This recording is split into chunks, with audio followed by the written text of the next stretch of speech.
Chicago is Vocalo Radio 91.1 FM. I'm your host, Biko. The illest coming through your stereo. And as promised, I told you all I was going to bring a special guest in the building, man. Chicago has a brand new dispensary, okay?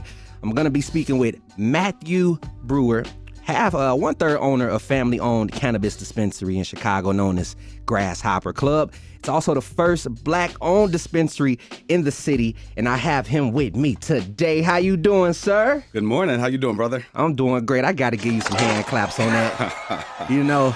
I know y'all done went through some loops, some crawl spaces, then had a couple of huddles, and all types of things to make this thing happen, man. It's been a grind, all of the above, but it feels great to be up and running.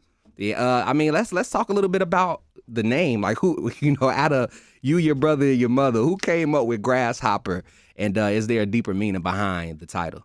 So the origin of Grasshopper was me. Okay. And the thought, it represents lots of things. It represents learning and exploration around grass, and so hopping around, et cetera, around this concept of grass. But the real reason I put it together, I don't really tell people this, but Grasshopper is also, depending on how you look at the word, it's grass shopper. So it's the Grasshopper Club. Wait, hold on. So are we saying it wrong? No, you're saying it the right way. It is Grasshopper. Wow. But it's one of those things, if you know that there's this other meaning of grass shopper. Wow, my brother, look, you definitely, when you look, you do you see it in the word. Yeah. Oh, man, it's a blessing to have you all, have you through to talk amongst the family. When did the idea first come to you all? Like, you know what, we want to, as a family, put together a cannabis dispensary. Yeah, so I was lucky enough to get involved a little bit early on back in 2015. Okay. Illinois had just legalized medical, and I met some folks who were applying for licenses and got exposed to that process back then and saw what the opportunity could be. And so I got involved in a very little way back then. But then 2019, the state announced it was legalizing adult use, and they announced their process for what it would be and how to apply. And they realized that there wasn't much diversity in the industry. When cannabis was legal, 80% of the arrests were black and brown people. When it was legal, ownership was less than 1%. And so that's a big disconnect. And so the state was trying to fix that. I knew that I had some connections in the space, and I knew my brother had been arrested a number of times for possession, and thought it was a good way to come in as a family, try to build something, some legacy, and some generational wealth. With your brother, being arrested for marijuana possession, did that help you learn more about the industry itself? With him, I guess, going down that path. Yeah, I saw from the folks that I got to work with in 2015, I saw what the industry could look like on the legal side if you do well, but I also saw before that what it could look like on the illegal side if you're targeted. And so a lot of the motivation here is to try to bring more equity to this story. Like, this is still early. The industry just started in Illinois in 2015. The most experienced people in the world in Illinois only have a few years of experience. Mm-hmm. So it's still a brand new industry. It's not often you get to come in at the ground level of a new industry and grow with it and develop and build something in it. And so that's the whole idea. It's not too late. I know that's right. And we were talking about process. I heard you mention process. Before we go on a break, let's talk about the process of even obtaining ownership of a cannabis license, and then also being creating this dispensary on the legal terms. Like, what's some of those loopholes you all had to go through, especially being of color? Yep. I got a feeling things was much more of a challenge. So, let people know. I could talk for the rest of the hour. But, there's a few levels to it. One is just applying for the license. That just the application itself requires a level of expertise, technical understanding of security requirements, and just the operational piece of how the dispensary works. And that alone is a huge jump. So you get past that, You put together a team and you get past that. You apply. In this case, we had to wait years to get our licenses, and that's a whole nother conversation. So wait. When you say how long? We applied January 2nd, 2022. Okay. Or sorry, scratch that. January, that's a year. Yeah, no. January 2nd, 2020. Okay. And at the time, we were supposed to get results in May of that year, May of 2020. Then COVID happened, obviously, but then there were a bunch of lawsuits challenging the process, which delayed it for years. And so we didn't get our licenses until July of 2022. Wow. So 2.5 years we waited. When it originally is supposed to have been in May. Yes. And that alone puts strain on folks because you can't plan ahead. And meanwhile, there's other bigger, larger companies coming in and taking some of the land. And so it's a crazy process. And then you get to this question of how to find the location. And that's very difficult too. Oh, wait, we gonna break on that one because I definitely want to know how you all went about finding this location that you all have out in Logan Square. It's nice. It's yeah, really we'll talk nice. about it. So y'all don't go nowhere. Y'all stay tapped in. This is Vocalo. Vocalo. Turn it up! Previous to the break, we were speaking on just some of the loopholes. You embarking on things in like 2015 as far as getting your foot in the door. We talked a little bit about licenses, and then you mentioned location. Yes. And you all are located in Logan Square. We are. We're at 2551 North Milwaukee. It's on Milwaukee Boulevard, approaching the park on Logan Boulevard, Logan Square, the actual Logan Square, where they have the farmers markets and all that stuff. So that's right. It's like right there. It's a great location. It's like main of Logan Square. Was that originally the location you all wanted to go to, or what actually led you there? Finding a location is tough. You first have to find a location that's zoned properly, and so the city has its rules about what areas where you can have a dispensary and where you can't, from a zoning perspective. Then you have to find a location where the landlord is okay with that use. It's 2023. Some people still just don't want to have a cannabis business in their building, which is fine. But then from the people who are remaining, you got to find a property that doesn't have a mortgage that's federally backed, because cannabis is still illegal federally. So if there's a property and the mortgage is with Chase, we can't open a dispensary in that building because the mortgage is federally backed and the bank won't support that use. So by the time you actually filter for all those different things and then try to find a location that's desirable from a business perspective, there's not a lot left. Oh, and I got to toss this in there, and you're minority as well. That is true. So, I'm pretty sure that's another zoning issue. Yeah, you run into all sorts of, people who have different views on what a dispensary is what kind of business a dispensary is going to bring to the neighborhood, what kind of risk you see in the dispensary, what kind of risk you see in the operator, meaning us. And so you come across all that during the process for sure. And so to land on a prime location after all that is a big accomplishment. And the location couldn't be any better. It's an old bank building. Yes, it looks gorgeous. What did it take for you all to renovate things? Oh, man. So this was a bank building built in 1920 and operated as a bank until 1970. From 1970 to 2016, it was a medical office and a dental building. And then I saw this mention of Double Door. Double Door tried to take it over around 2017, 2018. And the community pushed back. So it had been vacant since 2016. I remember that. And then we came in. And so now we're the first use of the space since 2016. Did you all receive any pushback as well? Like like you said, Double Door, I remember that when they received pushback. Like when the community found out a dispensary may be landed in the neighborhood, did you all receive any pushback? The community was very welcoming. A number of organizations and people. We had community meetings, and it was all love. Obviously, there were questions, and we tried to provide answers. Our whole approach is to work with the community. Mm-hmm. We've partnered with a bunch of local businesses already, but overall, it's been love. It's been a welcome reception. What are some of the since we're talking about working with the community, what are some of the initiatives you all plan on putting together, for the neighborhood as well and in general? Yeah. So I'll start by saying it starts with just the team that we're building. Mm-hmm. So it's crazy when I say this, it's hard to believe, but it's true.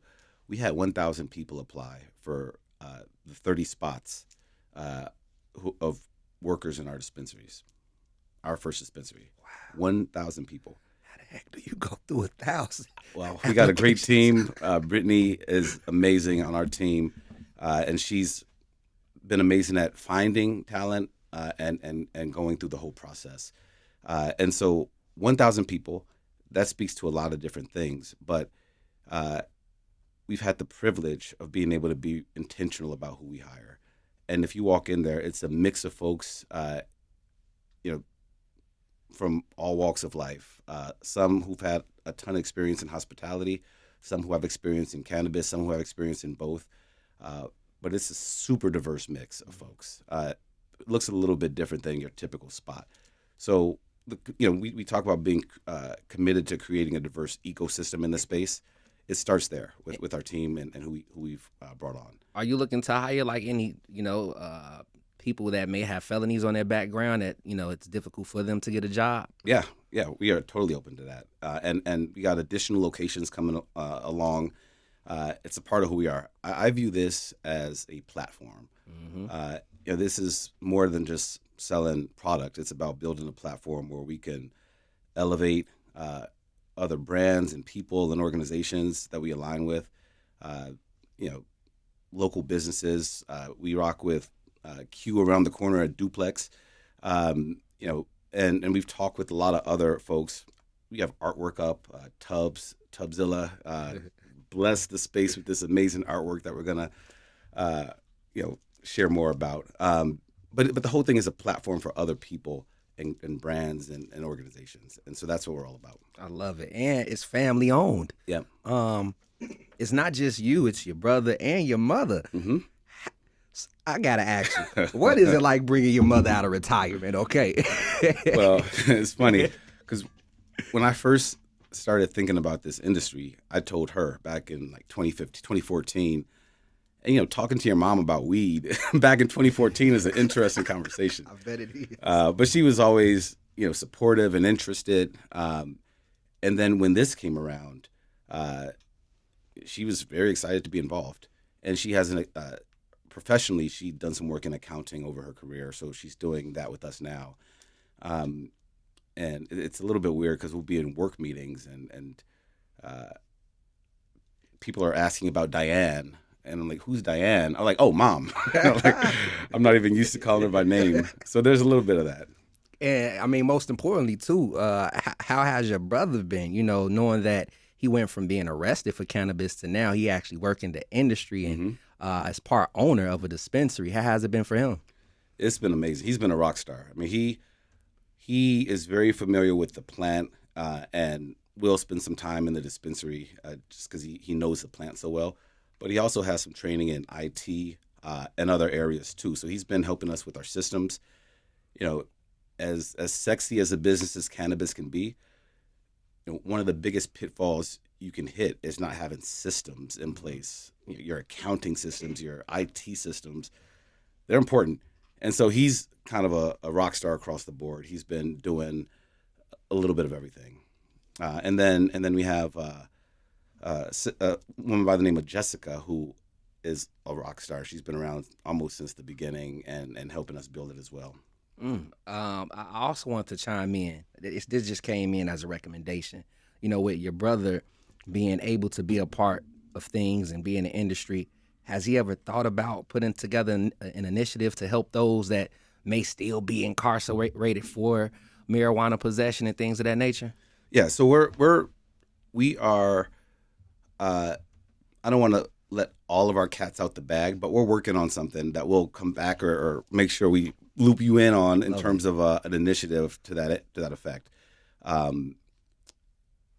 There's a lot of there's a lot of different ways to go about it, and our approach has generally been to try to build something from scratch versus sort of jump on to sort of the low-hanging fruit, if you will. Mm-hmm. And so I know this might sound cryptic, but we have something in the works that we'll come back and talk about. Hey, that's perfect. I'm gonna bring you all right on back. Hey, bring your mama and bring your brother too. Yeah. And you know, I also want to chime in on with you all being the first Black-owned dispensary here in Chicago.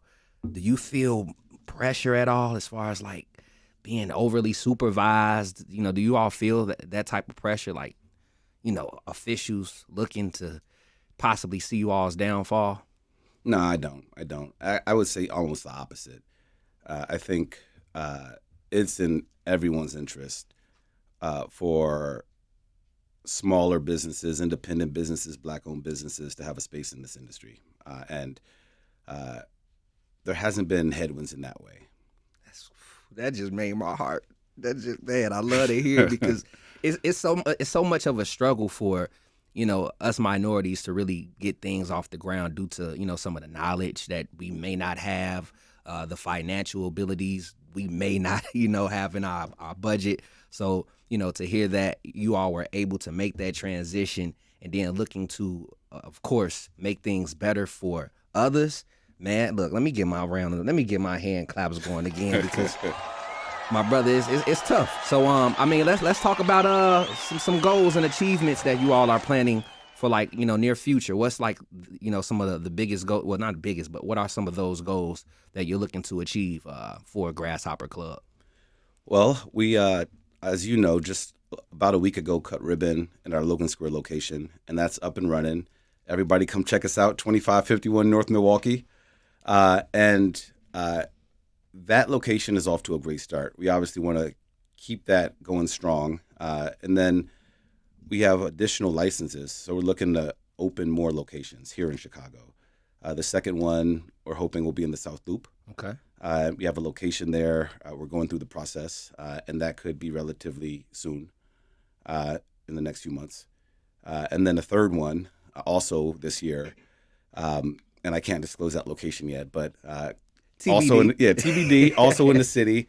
And the thing with all of our spots, they're just as the locations are just as good as our Logan Square location, Mm-hmm. but in different neighborhoods, and that's the whole idea. So it won't be hard to find us. Man, shout out that location again. Come on, Matt. Yeah, it's 2551 North Milwaukee, right across the street from Andros Tavern, right around the corner from Duplex, down the street from, you know, the Whistler, the actual park, the farmers market.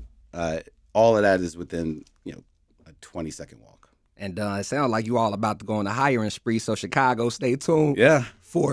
Stay tuned for that, because that's a big deal as well. And before I let you go, we gotta, you know, chime in on the good health effects of cannabis. Mm-hmm. For those that may not know. Are you know, open to share some of the good causes of why cannabis is, you know, needed for some? Sure. And just the lawyer in me has to give the disclaimer that I'm not a medical professional. And so do not rely on anything that I'm about to say. But I can tell you what we've seen. You know, cannabis comes in all different types of forms, mm-hmm. and can have all different types of effects. We've seen people try traditional treatment for things like chronic pain or other pain-related issues, and find relief in different forms of cannabis products.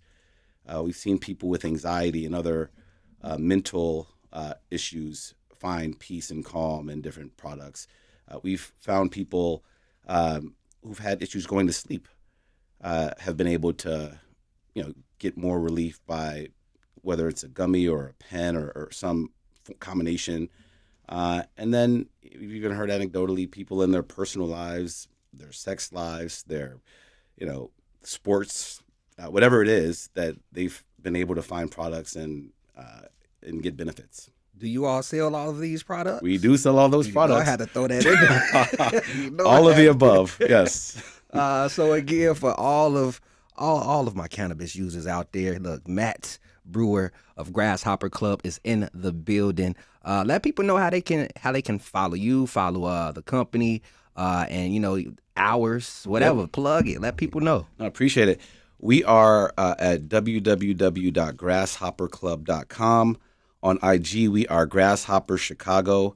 We're at 2551 North Milwaukee. We are open daily from 10 to 9, on weekends 9 to 9, on Saturday 9 to 9, and then on Sunday 10 to 7. 9 to 7. Y'all be open. Yeah. Y'all definitely be open. I thank you for taking out time to slide, because I know you've been ripping and running.